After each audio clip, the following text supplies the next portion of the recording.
Kailangan kang matutong makisama. Nasa mga empleyado ko ang buhay ng business na yan.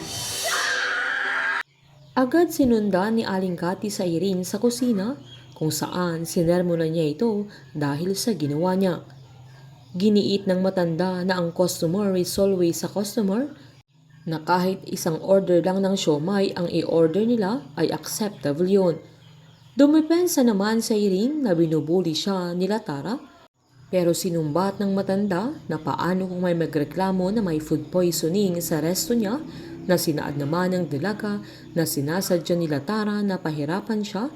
Nagalit namang sinabi ni Aling Cathy na sinasadya din niyang sirain ang reputasyon niya, sabay sinabing bilang parusa niya ay hanggang closing na ang shift niya araw-araw, na pasigaw pa niyang sinabi na siya ang maghuhugas lahat ng pinggan at hindi siya pwedeng umalis hanggat hindi malinis ang kusina, na umalma ang dalaga. Pero sinumbat ni Aling Cathy nang akala niya ay gusto niyang gawin dahil anak siya ni Cindy. Sabay pinaalala din niyang nagmakaawa si Irene sa kanya para lang makabalik siya sa resto bilang trainee, na kailangan niyang gawin ng maayos ang trabaho niya, kaya hindi na nakaimik pa ang dalaga. Kinagabihan ay siya pa ang nagtapon ng mga basura, na natapilok pa ito kaya napahiga sa mga naipong basura, na diring-diri ito pero wala itong magagawa dahil kilala niya ang Auntie Cathy niya na isang disiplinaryan at hindi gagana sa kanya ang mga palusot at hinaing niya.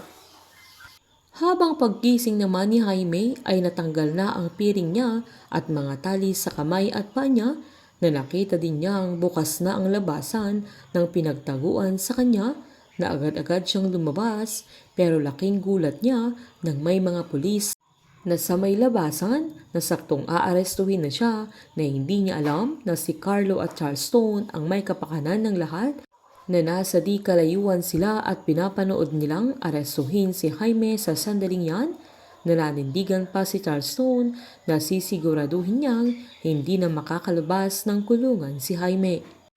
Sa pag-uwi naman nila Bingo ay pinaranas niya kay Caroline kung paano sumakay sa kuliglig niya na yun ang patok sa Binondo. Sa una ay takot si Caroline sa tunog ng kuliglig ni Bingo, pero sa kalaunan ay nag-enjoy din ang dalaga. Habang pinagalitan naman ni Caroline ang mga katim niya dahil sa mga ginagawa nila, na dahilan namang magagalit din si Aling Cathy kay Caroline dahil hindi niya makasundo si Kida, na siya na ang pinagkatiwalaan ni Aling Cathy mula nang itayo niya yung mystery parcel niya, na sinabihan pa niya ang dalaga na kailangan niyang matutong makisama kay Kida dahil nakasalalay sa mga tauhan niya ang buhay ng negosyo niya, na kinainis naman ni Caroline. Kaya nang magkita sila ni Bingo ay sumigaw ito ng sumigaw para gumaan ang dibdib niya. Habang inasar naman ni Snoop si Bingo kung bakit hindi niya kinuha yung perang binibigay ni Caroline para sa pagtestigo niya kay Bettina, na agad namang sinabi ni Bingo na hindi lahat ay pera ang kapalit, na agad namang tinanong ni Snoop kung anong gusto niyang kapalit sa ginawa niya, pero sinaad ni Bingo na sa kanya na lang ang bagay na yun. Hindi pa maamin ni Bingo na nahuhulog na ang loob niya kay Caroline, pero magiging hadlang ang naging koneksyon ni Annie, Cindy at Gina dahil sa pangyayari sa nakaraan sa pagkamatay ng mama ng dalaga.